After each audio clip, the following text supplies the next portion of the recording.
What if the most powerful climate warning today isn't coming from scientists or politicians, but from artists? A few years ago, climate protests entered museums across the world. Groups like Just Stop Oil and Extinction Rebellion threw soup on Vincent van Gogh paintings, glued themselves to artworks by Claude Monet and John Constable, and turned museums into spaces of protests. Their message was simple: there is no art on a dead planet. But while these protests were making headlines, artists were already responding to the climate crisis in very different ways. Through flooded rooms, melting sculptures, and installations made from waste, they were creating art that people don't just look at, but actually experience. Hello everyone, I am Akanksha. Welcome back to Flashback Fridays Season 2, presented by Art with a B.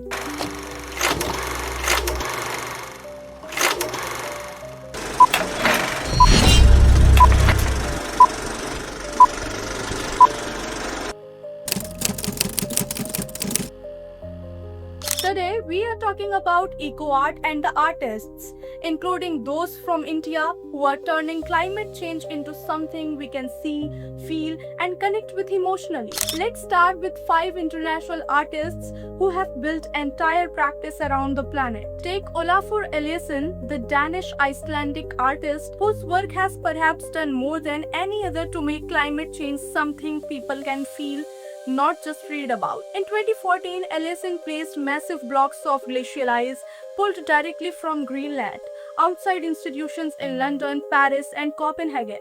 He called it Ice Watch. Visitors could touch the ice, watch it melt, hear it crack, and sigh. The climate was no longer a graph of forecast. It was right there, cold and disappearing under your hands. Eliasson was appointed a UN Goodwill Ambassador for Climate Action, and his Little Sun project, distributing solar-powered lamps to communities without electricity, shows how his practice moves between the gallery and the world.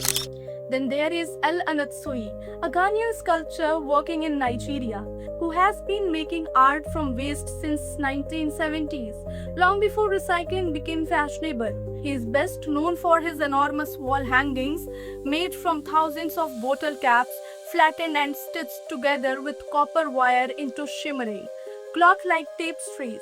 But the materials are not just a stylistic choice. Those bottle caps come from Nigerian liquor distilleries and trace their origins to European colonial trade, the same trade routes that brought alcohol to West Africa as part of the transatlantic exchange. Maya Lin, American architect and artist, won the competition to design the Vietnam Veterans Memorial in Washington at just 21. But for decades, she also has been a passionate environmental artist. In 2021, she planted dead cedar trees salvaged from New Jersey's pine barrens, killed by saltwater infiltration from rising seas. In the middle of Manhattan's Madison Square Park, she called the installation Ghost Forest. Tall, beached, silenced, surrounded by living green, a memorial to forest time all over the world. Right in the middle of the city, her ongoing project, What is Missing, combines video, sound, and interactive technology to memorialize species extinction and habitat loss. She once said, "We have very little time to change how we live within the nature world." Andy Goldsworthy, British sculptor and land artist, work entirely with what the earth provides: stones, ice, leaves, branches, and clay. He makes sculptures outdoors, sometimes in forests, sometimes in city squares, sometimes on Arctic ice, knowing they will change, decay, or disappear. A spiral of leaves arranged at the base of a tree, an arc of ice built at dawn, gone by noon. A network of cracked mud dried in the sun. He photographs each work before it vanishes, but impermanence is the point. We often forget, he has said, that we are nature. Nature is not something separate from us. His work does not argue for the environment.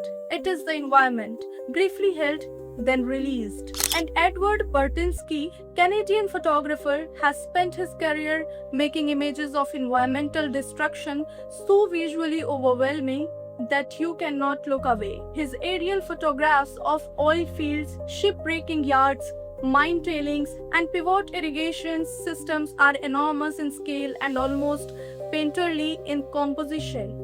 Beautiful and terrible at once. Now let's come home, because India has its own remarkable community of artists working at the intersection of art, ecology, and climate. Sajan Mani, Berlin and Kochi-based interdisciplinary artist, uses his own body as the primary material. Coming from a family of rubber tapers in northern Kerala, Mani's practice is rooted in what he calls local climate justice, not polar bears and melting ice, but rivers, wetlands, and communities whose connection to the land is shaped by histories of labor and exclusion. In his video performance, I'm the River 2023, Mani lies nude and motionless on the banks of Barapol, a rain-fed river that begins in the Western Ghats, the river he grew up beside. Mangrove roots curl around him. Rusted structures hold him. Over 2 years, he mapped the river with his body. He received the Berlin Art Prize in 2021 and his work was since been shown across India and Europe. Seema Kohli, Delhi-based multimedia artist, works across painting, sculpture, performance, photo film, and poetry, drawing on Tantra Vedanta and what she calls the sacred feminine. Her most enduring motif is the Tree of Life, reimagined across paintings, poems, and a large-scale steel sculpture. She chose metal deliberately to reflect on modern disconnection, using what's left to recall what we have lost. In her installation Butterfly Rain and Sparrow Swarm, thousands of fiberglass birds and insects fill a gallery. Creatures she remembered from her Delhi childhood, now mostly gone. Kohli doesn't frame her work in terms of urgency or doomsday. Nature isn't a subject. She says, I'm not trying to send a message, I'm trying to remember something essential and share that remembering. Sharbendu De, Sikkim-based visual artist and photographer, began his project An Elegee for Ecology 2016 to 2021 as a response to Delhi's first major smog event in 2016.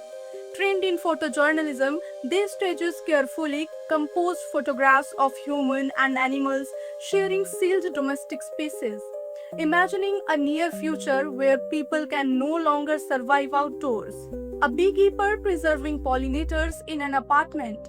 A painter trapped inside her own frame. Climate doomsday narratives often push people into hopelessness. He says, I wanted to explore our psychological landscapes instead. His work avoids disaster spectacle, choosing instead to ask how environmental collapse is felt at the level of daily life and intimacy. Neha Choksi, whose works between Mumbai and Los Angeles, is a conceptual artist and performer, whose materials are ice, stone, plants, and her own body. In her video work Iceboat 2012, she rows an ice boat across a lake until it dissolves beneath her. In porous earth, she pulverizes basalt from the Western Ghats to reflect on geological time and human fragility. Her work moves through the in-between to between, destruction and renewal, between objects and people, between what endures and what disappears. She has shown at the Dhaka Art Summit and Haus der Kunst in Munich.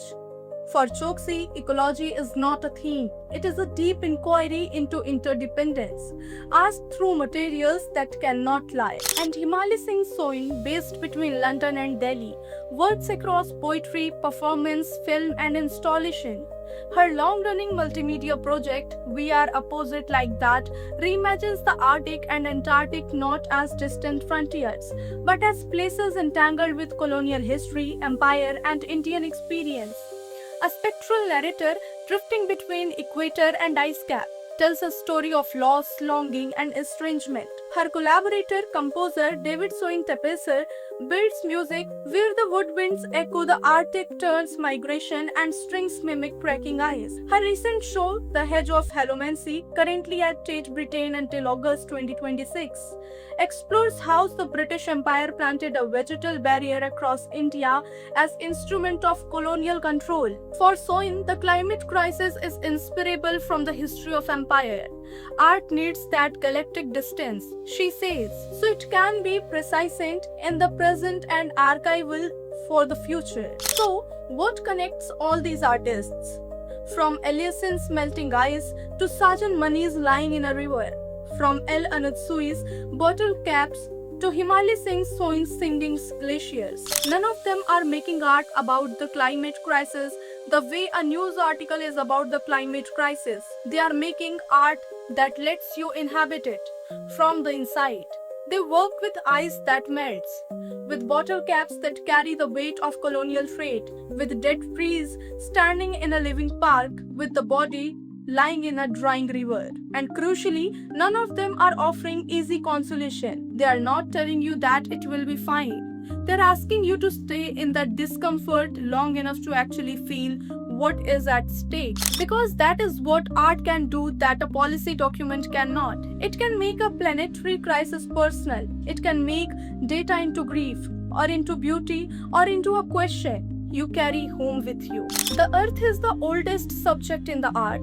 From cave paintings of animals to Wordsworth's lake to Agnes Dean's planting wheat in the middle of Manhattan. Artists have always turned to the natural world. What is different now is the urgency.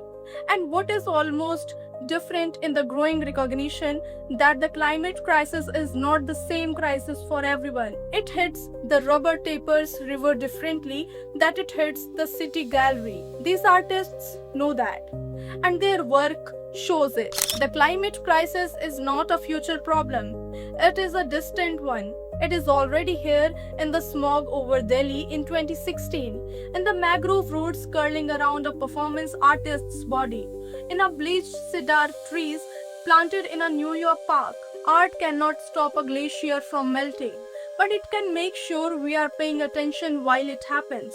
If you'd like us to go deeper into any of these artists or do a dedicated episode on the land's art movement of 1960s and how it connects to today's eco art, tell us in the comments. This was Flashback Friday with Art with Habir. See you next week where another artwork from the past might just explain your present.